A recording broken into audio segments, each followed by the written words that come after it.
titah seloka menggegah petala. Diberi pantun penyambung warisan, tirai dibuka, pembentangan bermula.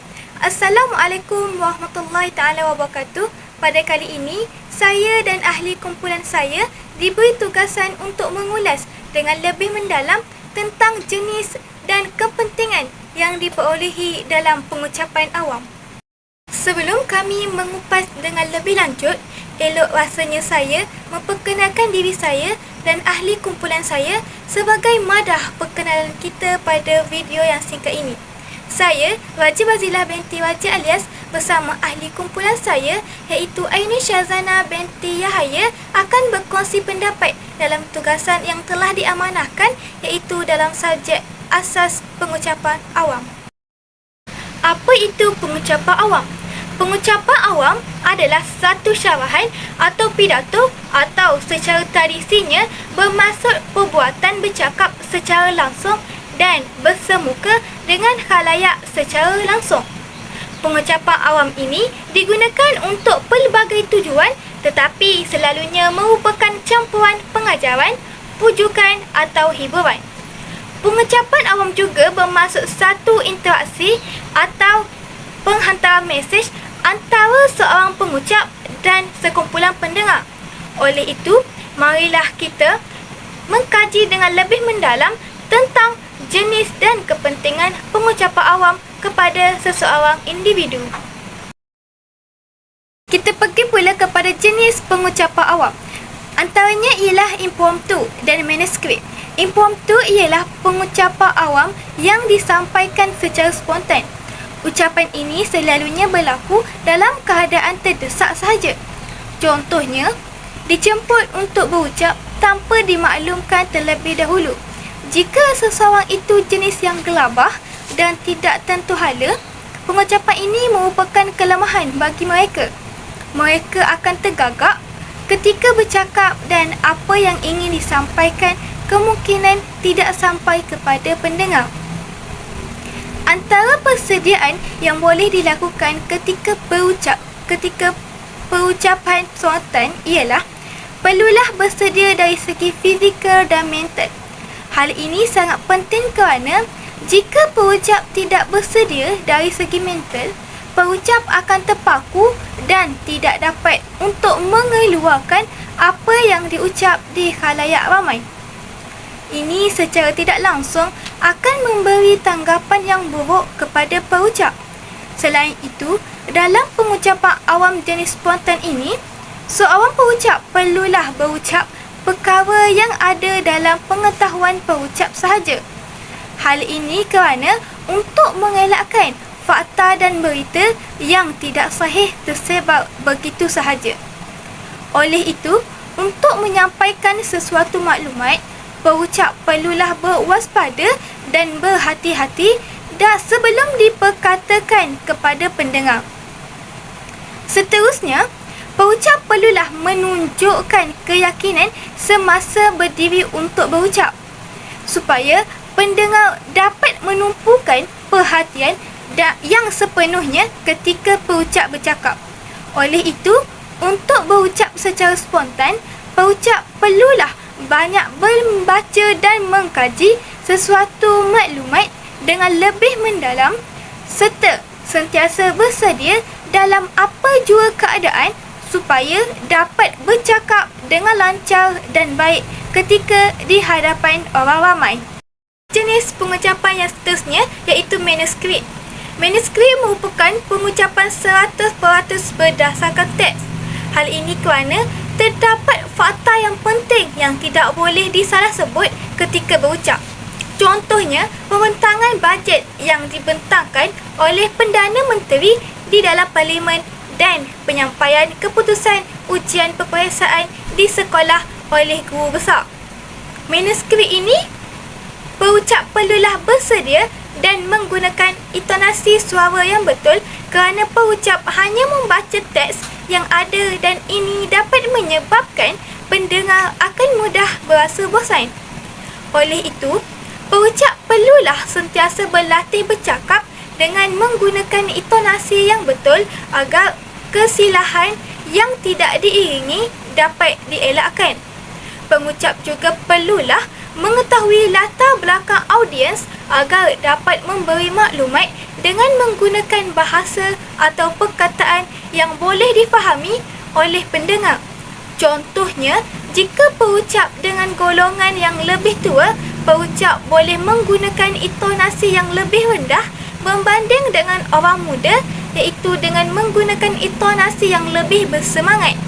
Hal ini supaya maklumat yang penting dapat disampaikan dan didengar dengan baik oleh pendengar. Oleh itu, intonasi yang betul memainkan peranan yang penting agar perucap dapat menjadi seorang perucap yang hebat. Baiklah, seterusnya kita pergi pula kepada jenis pengucapan awam yang ketiga, iaitu memorize.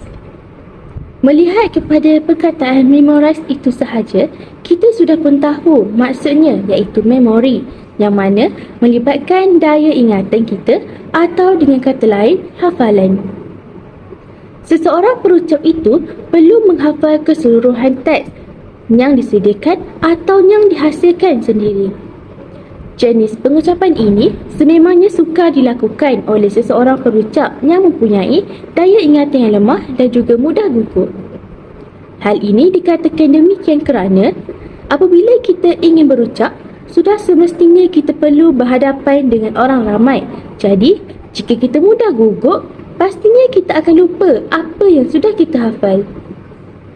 Oleh sebab itu, jenis pengucapan ini memerlukan masa yang lama untuk memberi ruang kepada perucap untuk menghafal teks ucapannya.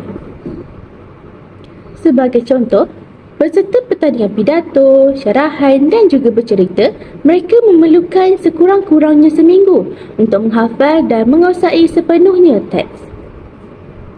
Di sebalik kelemahan memorize ini, ianya juga mempunyai kelebihan yang tersendiri yang mana perucap tanpa memegang teks akan memudahkan pergerakan tangan pengucap. Jadi, gerak pada perucap akan menjadi lebih aktif dan berupaya menarik minat pendengar atau audiens. Seterusnya, kita beralih pula kepada jenis pengucapan awam yang terakhir, iaitu extemporaneous. Extemporaneous ini ialah pengucapan awam yang bersifat spontan, sama seperti impromptu. Ucapan extemporaneous ini memerlukan masa dan juga persediaan yang baik kerana ia sukar dilakukan.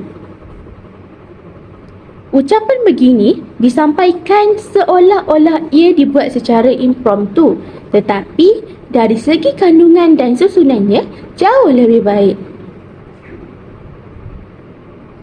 Perucap yang menggunakan cara ini tidak membaca atau menghafal, tetapi menggunakan perkataan sendiri berpandukan kepada nota yang dihasilkan sendiri.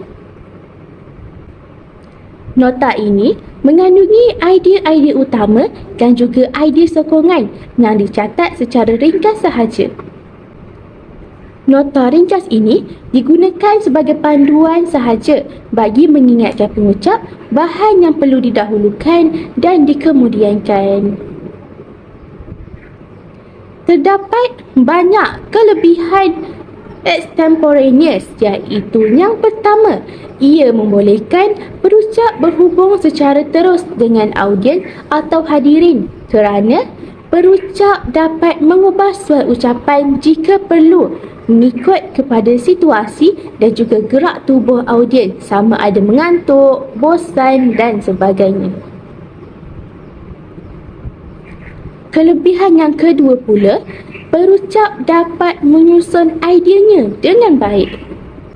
Hal ini dikatakan demikian kerana dengan melihat kepada nota kecil, seseorang perucap itu mampu bercakap mengikut isi-isi yang tersusun dan secara tidak langsung memudahkan audiens untuk memahami isi yang ingin disampaikan. Contoh bagi jenis pengucapan ini ialah pidato. Seterusnya, antara kepentingan pengucapan awam ialah penyebaran maklumat. Seperti yang kita tahu, pengucap merupakan sumber maklumat kepada pendengar.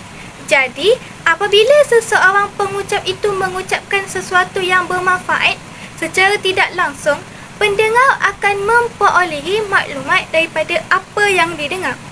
Kita ambil contoh seperti apabila seseorang itu menyertai bengkel ataupun ceramah motivasi, secara tidak langsung mereka akan menumpukan perhatian yang sepenuhnya kepada perucap kerana mereka ingin mendapatkan maklumat yang ingin diperkatakan oleh perucap. Jika ia satu manfaat dan kebaikan, pendengar dapat berkongsi apa yang didengar kepada orang lain dan ini akan menyebabkan ilmu yang diberikan akan tersebar dengan lebih meluas. Jika seorang pengucap itu tidak mengambil berat tentang isi dan maklumat yang ingin disampaikan dan kemungkinan apa yang diperkatakan merupakan satu fakta yang salah, pendengar yang tidak mengetahuinya akan mempercayai bulat-bulat dan ini akan menimbulkan kekeliruan dalam penyebaran maklumat. Oleh itu, sebagai perucap yang bertanggungjawab dan berdedikasi, mereka perlulah menyelidik dahulu berita dan maklumat yang ingin disampaikan supaya sebarang maklumat yang tidak sahih dapat ditepis dan apa yang disampaikan itu merupakan satu yang bermanfaat kepada pendengar. Kepentingan yang kedua dalam pengucapan awam adalah dapat meningkatkan kepetahan seseorang ketika bercakap. Hal ini penting kerana kita akan berhadapan dengan masyarakat di luar sana. Jadi, perkara ini perlulah dikuasai dan dititik beratkan kerana ia juga merupakan lambang kepada kepribadian seseorang. Jika seseorang itu bercakap dengan tidak lancar, secara tidak langsung, orang yang mendengar akan memberi tanggapan yang negatif dan memandang rendah terhadap perucap. Lebih-lebih lagi kita yang akan bergelar sebagai seorang guru pada suatu hari nanti, kemahiran ini perlulah digilap dan diambil cakna untuk menjadikan kita sebagai seorang guru yang hebat dan berkeyakinan tinggi. Kepetahan ketika bercakap atau berkomunikasi dengan orang lain akan menjadikan kita mempunyai keistimewaannya yang tersendiri. Kepetahan ketika bercakap juga secara tidak langsung dapat menarik pendengar untuk mendengar apa yang ingin disampaikan dan ia dapat mengelakkan pendengar daripada bosan dan mengantuk. Ini akan membuatkan apa yang disampaikan dapat diterima baik oleh pendengar kerana dapat bercakap dengan lancar ketika berucap. Bukan itu sahaja, seseorang yang petah dalam bercakap juga akan mudah dipercayai dan dapat bergaul dengan baik. Oleh itu, seorang perucap yang hebat perlulah sentiasa berlatih bercakap supaya dapat bercakap dengan lancar di hadapan khalayak ramai. Kita pergi pula kepada kepentingan pengucapan awam yang ketiga, iaitu meningkatkan keyakinan diri. Keyakinan diri dapat ditingkatkan melalui pengucapan awam. Hal ini dikatakan demikian kerana dengan latihan yang kerap, kita mampu menguasai kemahiran bercakap dan tidak akan berasa kekok untuk bercakap dengan orang lain. Selain itu, dengan latihan yang kerap juga, kita berupaya menambah pembendaharaan kata yang mana boleh digunakan untuk bercakap dengan pelbagai lapisan masyarakat, contohnya raja maupun golongan marahan. Dengan penguasaan kosakata yang tinggi, kita tidak akan berasa malu untuk bercakap dan menjadikan orang ramai mudah untuk menerima pendapat kita kerana kata-kata kita lebih dipercayai dan tersusun maknanya. Lama-kelamaan, sudah pasti kita akan berasa semakin yakin dengan diri sendiri untuk berkomunikasi sama ada dalam majlis formal maupun percakapan seharian. Kepentingan pengucapan awam yang terakhir ialah memberi inspirasi. Para berucap sememangnya akan memberikan inspirasi atau motivasi kepada audien melalui pengucapan mereka. Mereka perlu memastikan idea atau isi pengucapan mereka dapat diterima serta dipraktikkan oleh audien. Contohnya, pengucap memberi galakan kepada pelajar untuk meneruskan pengajian mereka sehingga ke Menara Gading. Selain itu, pengucap juga mampu mempengaruhi audien untuk melakukan perkara yang sama seperti yang dia lakukan melalui perkongsian pengalaman seperti kejayaannya dalam SPM. Dengan cara ini, para pelajar yang menjadi audien akan berasa tersentak untuk berusaha gigih dalam peperiksaan yang bakal mereka tempuhi. Dengan menjadi sumber inspirasi kepada orang ramai, seseorang perucap itu akan lebih dihormati serta pendapatnya akan lebih mudah untuk diterima. Sebelum mengakhiri persembahan kumpulan kami, ingin saya membuat sedikit kesimpulan berkenaan tajuk pembentangan ini, iaitu pengucapan awam adalah kemahiran yang berguna dalam banyak situasi yang berbeza. Dengan memahami berbagai jenis pengucapan awam, kita boleh menyampaikan mesej kepada khalayak dengan lebih berkesan. Jadi, saya rasa setakat itu sahaja pembentangan kami. Saya akhiri dengan serangkap pantun. Dari Kedah ke Pekansari, beli suasa di kota tinggi. Selesai sudah tugas diberi, di lain masa bersua lagi. Sekian, terima kasih.